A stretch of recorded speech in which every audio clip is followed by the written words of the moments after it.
So next up, we've got Paul from Lady of the Glen, and you're probably wondering why Lady of the Glen are with us this evening for a Fife tasting, and I'll let you explain that, Paul, in your own inimitable way. Thank you, and guys, great job in keeping it going. I'm sure we're all missing life as normal in general, but for me especially, whiskey festivals, because it's always been a big part of my goal is to be a brand ambassador, and I finally achieved that, and now working with a fantastic brand that I can't go out and take to the people. So I mean, we're all going to be well used to virtual tastings and Zoom and this new way of life, but it's a fantastic thing to be able to continue to do what we do, and and congrats to you guys for pulling together again in the absence of a whiskey festival. But yeah, so no, it's fantastic to be here. And so, as you mentioned, I'm from Lady of the Glen, and we are an independent bottler. And I'm sure a lot of you are probably thinking, what has an independent bottler who doesn't distill whiskey, bottle casks from distilleries, from brokers, from anyone who wants to sell us casks of whiskey? If we like the whiskey in the cask, then we'll put it into a bottle with our label on it. What has that got to do with this celebration of all things whiskey, Scotland and Fife especially? Well, I've got nothing to do with Fife. I've barely set foot in Fife all my life. But we have recently just moved our office and warehouse to Dalgety Bay as of officially as of August, but more towards the end of last year, we set up our full bottling hall and warehouse facilities. So we are firmly part of Fife now, and it's great to be part of it. And it's really enjoyable for me coming from the Glasgow side of the country to Fife every day for work. So it's definitely worth celebrating as far as we're concerned. So yeah, we're an independent bottler in the classic sense, as I mentioned, bottling casks of whiskey and putting it in our own label. And Lady of the Glen is our brand essentially. And the whiskey that I've brought to you tonight is it's Orkney.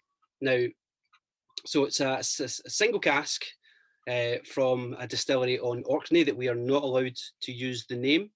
But there is only 2 distilleries on Orkney, so you could either toss a coin or you could just listen to all the clues that I'm going to give you to which distillery it is, and you can.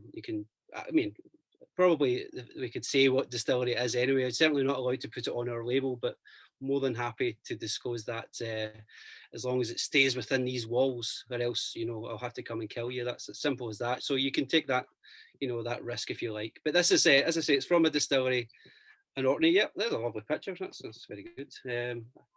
And it's part of our latest outrun. So really exciting actually to bring this to you, because you will be amongst the first people, apart from ourselves at Lady of the Glen, to actually to try this. So literally bottled a couple of weeks ago. We've not even really begun to start rolling them out yet. So feedback is good, and that's always welcome, whether it's good or bad. So yeah, so as you can see, this is 14 years old. It's from the most famous of the 2 Orkney distilleries, the one that produces a little hint of smoke in their whiskey, which should become apparent when you nose this whiskey and try it. So the story of this whiskey is 14 years old, spent the first 13 years of its life in just a refill hogshead, just an American oak hogshead, and a year, for its final year, it's spent in an Oloroso sherry cask that we put it into for a finishing period. So yeah, so classic notes from said distillery, from Orkney. So that little heather honey smokiness, lots of sweetness, and then just enhanced by the dried fruit, because it's a sherry cask, Murray. I think that's what you said, yeah. So we can't ignore the Christmas cake element here. Certainly is there. You're spot on. Is all there. So this, I should say, before everybody starts to neck it down in one, it's natural cask strength, 58.8%. So just like Justin Caron, like to take it easy, start gentle, dram number 2 right into the cask strength, single cask stuff. So that's where we like to be. So yeah, so it's, as I say, it's been a a real momentous period for the company. Hannah Whisky Merchants is the name of the company. Lady of the Glen is our brand. We were founded back in 2012 by my boss, Gregor Hannah. So he worked in a bank previously and always had whiskey as a hobby and a passion, a bit like myself, even before, whiskey was whiskey paid my bills essentially. It was a hobby and a passion. So it's great to be able to take that into your working life. But it was always his ambition to be able to take it on full time. So, working at the bank, bottling a couple of casks, selling the whiskey, using the money that you got from those casks to buy another few casks, and so on and so on. Since 2012, moving along very, very slowly, just getting to the point where he could quit his job in the bank and take it on full time. But again, very much floating under the radar as far as whiskey is concerned. We are essentially a small company, always have been. But it was this time last year, in fact, this week last year, just before lockdown, as you'll know, there was a certain festival that just managed to squeeze through the skin of its teeth, which unfortunately I couldn't attend because I was actually in Denmark at the time at a whiskey festival over there. So I missed it. So even more frustrating to not be there this year. But anyway, let's look forward to next year. But just the week before that, I met with Gregor in the Plot Still in Glasgow for a dram and a pint and a doner kebab on the way home, and we were chatting about the future and a potential role that he had with his company. Thinking about that, actually, it was a year ago. It seems like a decade ago that you could go to a pub and have a pint with a friend and sit next to someone, and hopefully those days will return soon. But it was back then where we discussed the role, and as I say, Gregor, he'd just been doing his own thing for the 8 years of the business, but really wanted to take it to the next level.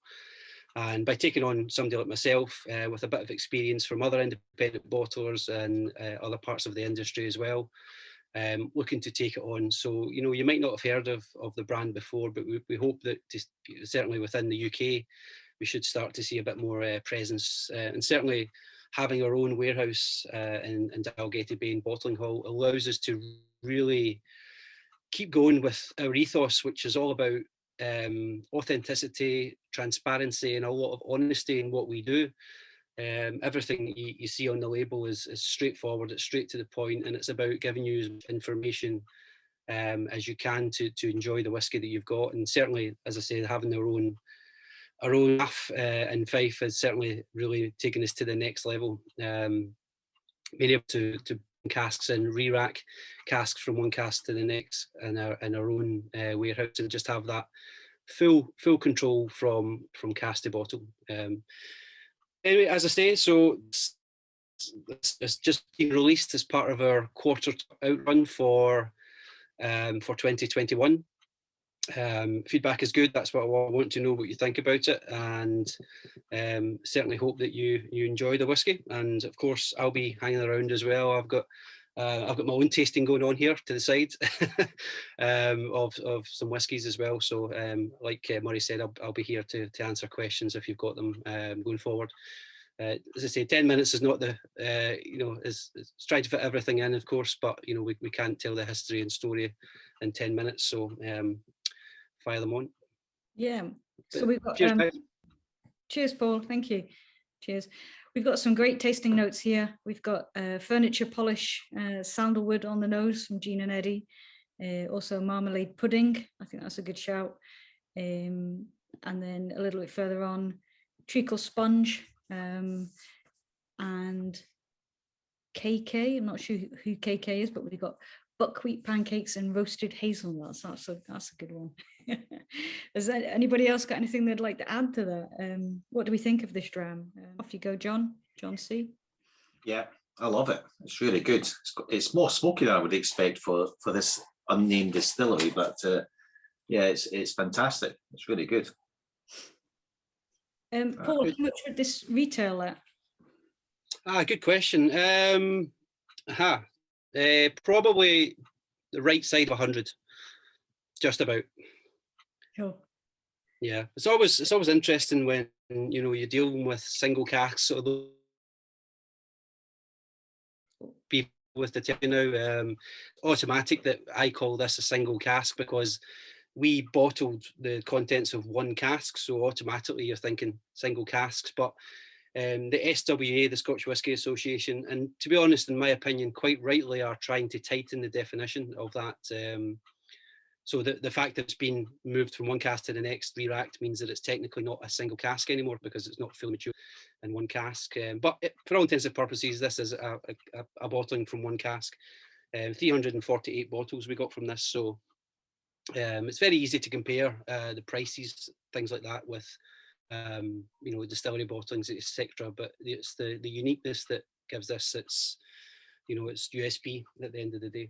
And it's always great to share as well, because I think it's 348 bottles. 348 bottles is it's certainly a lot of whiskey for me to drink in one lifetime. But when you think about the spread throughout the world, and every bottle opened, every dram poured, is that just that little bit less of this whiskey that can't be repeated. But yeah, some great tasting notes. It's something that I tend not to talk about because I think it's very, very personal. And in my opinion, it's I think if we start talking tasting notes, then it puts ideas in people's head. But interesting, the tasting notes, I've got the chat up and I can see them coming in. My tasting notes, which are on the label, are charred oak, honey on toast, and aromatic peat, which none of them have been mentioned within any of the words suggested, but they're all within that same ballpark, I think, of this whiskey, which is great. It's quite reassuring for my my sensory appreciation. But as you say, it's all entirely subjective, so it's everyone's going to be. But I think we've got Gary saying orange zest, smoke, and frazzles on the nose, I think those frazzles, that's a good shout. Were any Vikings involved in the making of this whiskey, Paul? I suspect might well have been.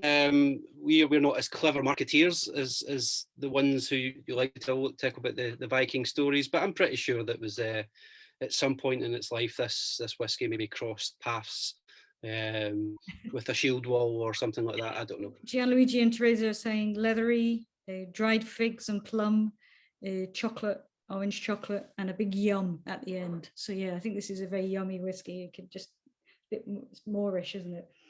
Even at cask strength. Yeah, the chocolate orange, that's spot on. I think I'm going to rip all the labels off now and redo the tasting notes and put chocolate orange on there, because that's spot on. Absolutely. Fantastic. I appreciate it's there's a lot more that can be said, and as I say, we've got quite a lot to get through, so it is only 10 minutes, but Paul, you're going to be dramming along with us, so I'm sure there'll be a few more questions towards the